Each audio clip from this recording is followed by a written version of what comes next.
that was an amazing game, from both teams. And guys fought, man, from beginning to end. So it was fun. The fans they were unbelievable, man. The energy in this building is second to none. It was unreal. We're really just playing for the home team. Like, I'm really a kid, from the Bronx, born and raised in this city, and to put that jersey on for the first time for the real regular season, and being announced, man, it was definitely an amazing feeling. It was crazy. The atmosphere, the fans, the game itself.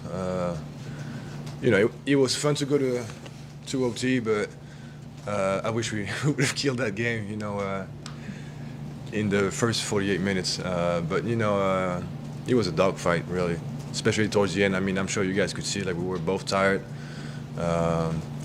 And I feel like that's where all the conditioning we did during the preseason, all the drills and the long hours in the gym, paid off. And I mean, obviously, the energy was incredible. So the fans really helped us get that one. All right, game one. Game one of the season. What a night it was. Double overtime. All the stars in the building. Knicks, Celtics. Two original NBA franchises, 1946, the whole thing. And the Knicks pulled this game out, and those who were watching on TV probably were like, wow, what's going on there? I mean, you look around, you see Dustin Hoffman, you see Spike Lee, you see all these folks, everybody's having a good time. And I was thinking the whole time, I can't wait to talk to Ashley Nicole Moss, because she has experienced this atmosphere at the Garden. And Ashley, let's just start off this way. Tell us your best several Garden stories, because, Kemba Walker grew up in New York, but he never really was a Knick, played for the Knicks, and Evan Fournier is a first-year Knicks player. But you devoted your life to the Knicks. What's your best Garden story or Garden stories? First of all, New York, we're here. What's up? Listen, I know a lot of people were counting us out. They said it was a fluke. It's only one game, but I own the bragging rights, and I take them whenever they come my way. So New York, we're here. Listen, entering the Garden, regardless of what game you go to, is such a magical experience because there's so much history in the Garden. Yes, they've done renovations and stuff to kind of make it, more modern and things like that. But it's just when you enter the Mecca, it just feels different. I kind of relate it to when I step off the plane, whenever I go to New Orleans, I can feel the energy. I can feel the history of the city. And that's kind of like, it's not kind of, that's exactly what it's like when you step into the Garden.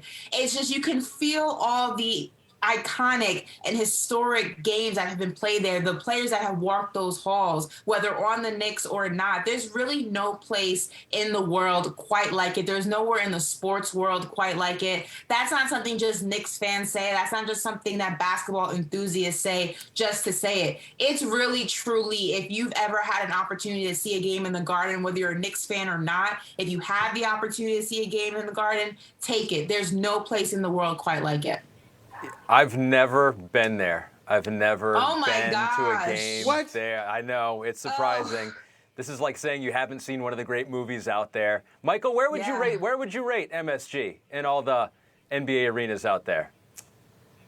Way up there, especially when the Knicks are good, because when the Knicks are down, sorry, Ashley, it's like, okay, there's a little drama missing from it. But I've had so many great moments at Madison Square Garden. My favorite one, I remember a Knicks-Celtics game back in the day, and I'm looking around. Obviously Spike is there. I'm looking around, and I see a brother sitting courtside, and he's got a walking stick, and he's got on like 8 or 9 inch stilettos. The hair is perfect, and it was my dude, Prince.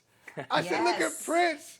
Sitting there, chilling. And Prince, he was in character. He was in character the whole time because a couple of back and forth dunks, unbelievable plays, and he's like, just not like, I'm not going to get up out of myself here.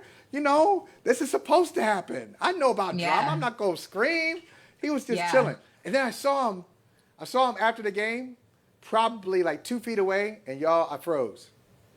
I didn't know what to say. I froze. So That's what happened. I kind of Starstruck. choked. I kind of choked Yep. in Rest in Madison peace Square to the Garden. purple one. I can understand. My mom would have done the exact same thing. Hell, I would have probably done the exact same thing. And, he's up there with Beyonce for me. So that's a big deal. So what do you think? So Michael made the caveat there that it's a great place to watch a game, quote unquote, when the Knicks are good and when you have an exciting team to watch. So they maybe surprised some people last year, Ashley. Now there's more expectation on this team. Can they take the next step? What do they need to do to take the next step? And try to put your fandom, your biases aside, or actually use them, because that probably will work too. What do you think? Can they do it? Can they keep it up? I think they can. Look, it's a long season, okay? And there's a lot of talent, not only in the NBA as a whole, but the East has gotten drastically better. This is not the days, of the past where the East was the stepchild of the NBA and you kind of already knew which one or two teams were going to come out on top. There's a whole lot more talent and there's a lot more competition. I think the Knicks are in a very good position, and a position that as fans and basketball enthusiasts, you hope that they would be. They've gotten better from last season. Now, will they see that 4th seed again? Maybe, maybe not. It could be a 5th seed. It could be a 6th seed. It could be a 3rd seed. But I think really the realistic expectations for this team is to just get better than last season. You need to prove that last season was not a fluke. You need to prove that last season wasn't, just by circumstance, things and it just happened to fall in your lap, that you are a true, gritty playoff contender each and every season. They have the defense. Their big man, Mitchell Robinson, is now back. That helps a lot when it comes to limiting points in the paint. It helps a lot when it comes to getting those offensive rebounds. It helps a lot with those second and third chance opportunities. Julius Randle seems to be in his bag. You have extra help in scoring with Evan Fournier. Obviously, Kemba needs to step up a little bit, but it was his first game back home. He probably was a little nervous playing in front of his hometown, probably friends and family on the stands. You need the young guys to carry their weight. You need the vets to go ahead and pitch in when they can. A lot of good talent. I know they don't have the biggest names in the NBA, but sometimes you don't need the biggest to be the more complete, solid team. And I think the Knicks have the opportunity to prove that. I saw Kemba up close, Ashley, for a couple of years. We may have to revisit that situation. I don't know. I know he's from the Bronx, but he kind of plays defense like he's from Orlando or something, man. Like he's got a little. He's got to get that New York swagger back in him. Sometimes when you leave the city for a while and you come back, it takes you a couple of days to reacclimate. But listen, once a New Yorker, always a New Yorker, and it doesn't take very long to get the swagger back. He'll be okay. Okay, we'll check in. I'll check in with you at the halfway point and see how you feel about that. Okay, I'm going to put that on pause. But I do want to ask you about Ben Simmons. I was talking with Ahmed about him and just – what his situation is, what his strategy is versus what Daryl Morey's strategy is. The question that really doesn't seem to have an easy answer, how's this thing play out? And who has the advantage right now in your estimation? Well, the Sixers have the advantage. I mean, they're the business, right? They're the ones controlling when Ben Simmons leaves and where he goes to ultimately, right? So the trade is on their timetable. It's not on Ben Simmons' timetable, unfortunately for him, because I know he doesn't want to be there. We all know he doesn't want to be there. But the business of basketball is when you leave, the team needs to make sure what they're getting for you is worthwhile to them. And that doesn't happen overnight.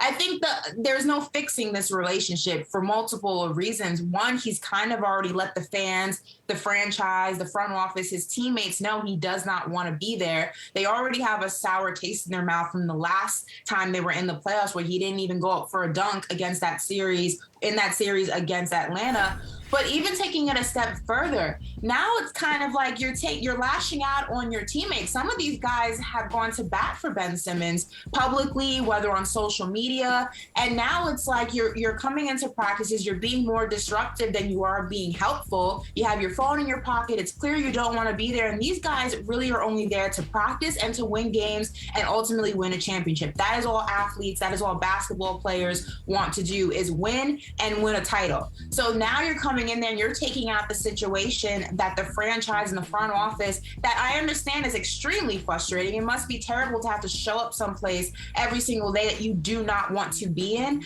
But here's the reality. You are there until you're not there. And I can understand not having respect for the higher ups, but you should at least have respect for the guys who wear the same jersey as you, because they didn't do this and it's not their fault that you're in this situation.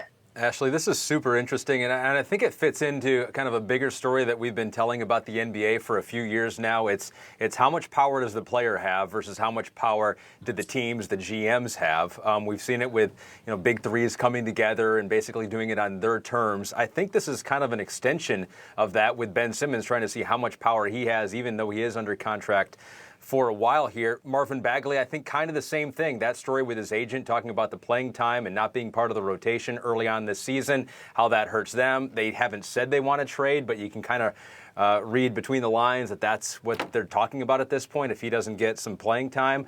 Is this just a tension between player, how much power they have, team, how much power they have, and is this going to go on for as long as we have the NBA, or is there some sort of resolution that we're going to get to a point where these two sides can meet in harmony? Well, I'll tell you one thing. Owners are counting down the days until the new CBA. I can tell you that much. They're in a whirlwind of emotions right now. But I think, look, at the end of the day, there are tiers in the NBA. Whether you want to admit it or not, there are tiers. And there's only a handful of guys, at least right now, that are able to kind of pull these moves. You look at LeBron, you look at Kevin Durant, you look at Anthony Davis, Kawhi, and it's a very small group of guys. Not everybody can move like that. And I think Ben Simmons, Kyrie Irving are kind of figuring out the hard way that they're not that guy. And that doesn't mean that you're not a good player. That doesn't mean that you're not a conducive member to a team. That doesn't mean you can't help them win a title or you yourself can't win a title. It just means that there are levels, and there are levels in any type of business. There are higher ups, and then there are people, towards the bottom of the totem pole. And that just simply means that you can't get away with certain things that other people can get away with. And this would be a different situation. Look at James Harden. James Harden kind of had this situation in the bag. He got it handled and moved on, and now he's happy in Brooklyn. At least he was happy in Brooklyn. We don't know if he's still happy there, but that's a different conversation. Ben Simmons is not that guy, so he kind of just has to wait for the cards on the table to kind of just continue to be dealt, and he sees what his future is. But there are some guys who can bully their way out of a situation a lot quicker than others. Ben Simmons is just not that guy. Now let me ask you. I thought about this, and I'd love you both to weigh in on this. Do you think Ben Simmons could make it in New York, for example? I know the Knicks aren't rumored to be, but you don't think he can make it there? Absolutely not. New York is it because you don't think he's?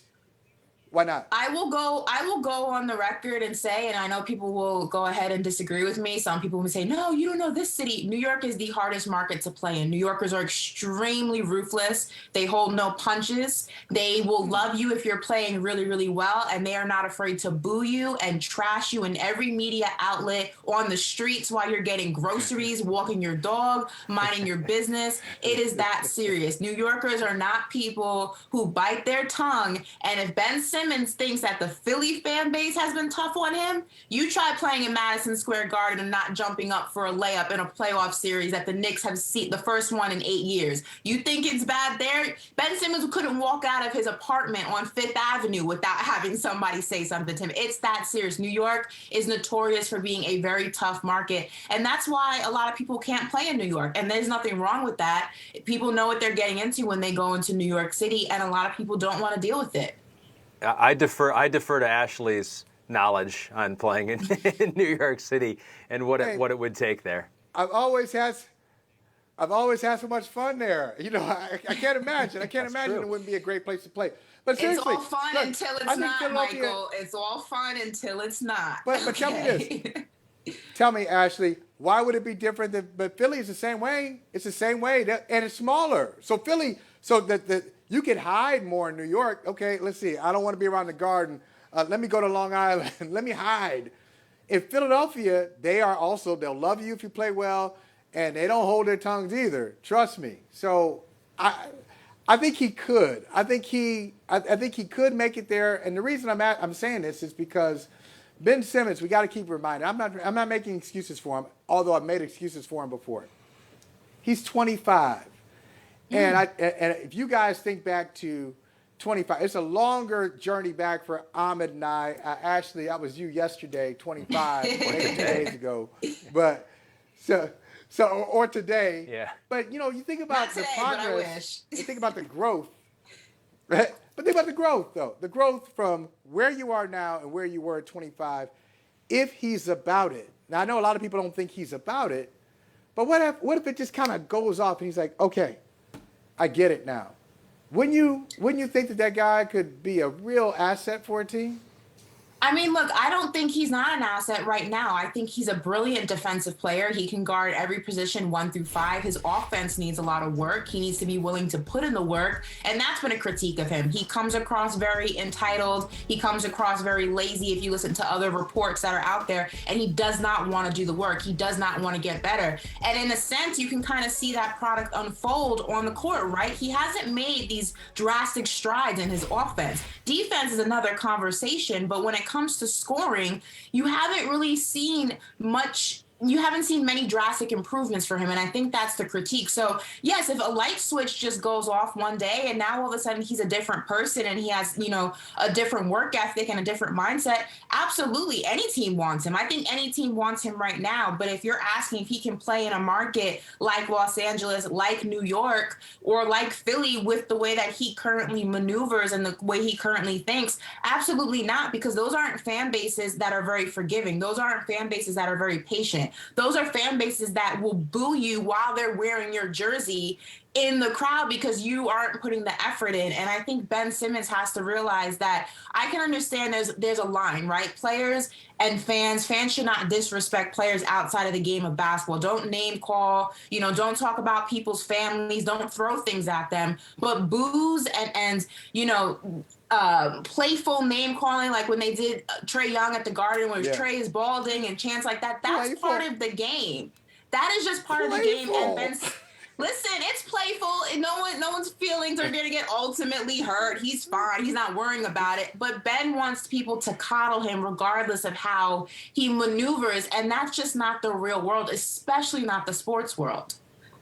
Go to the Detroit Pistons. I'm from Michigan, so we're nice to a fault. So we'll root for him. I just want to ask you, Ben Simmons has dominated the headlines. Kyrie has dominated the headlines. Those have been two stories. Those are, mostly off the court stories, at least at this point. Is there anything that's happened in this first week on the court that's really caught your eye, maybe different than you thought it would be, or just stood out to you in the first week of this season so far?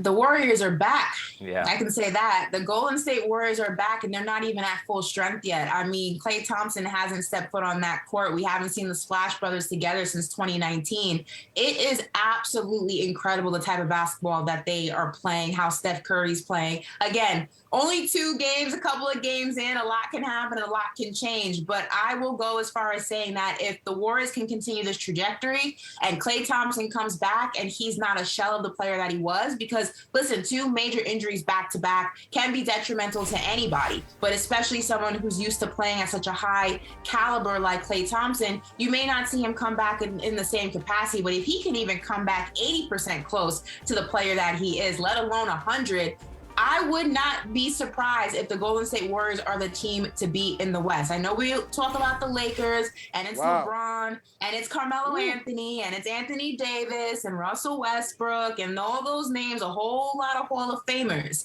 Just because you got the big name doesn't mean you necessarily got the better team. And you can't sleep on Golden State. This is a championship team that has a lot of these guys, at least the core of Draymond, Klay, and Steph, have won multiple championships together. They know what it's like. They know what they have to do. Do not sleep on Golden State. They may have the Lakers' number when it comes down to it. Wow, I like it. Ooh, that's the way to land the plane. Next time you come on, we're going to talk about a franchise that has multiple championships. The problem is they were won in the 1990s. That's your Dallas Cowboys. Next time we come on, we'll talk about the Cowboys.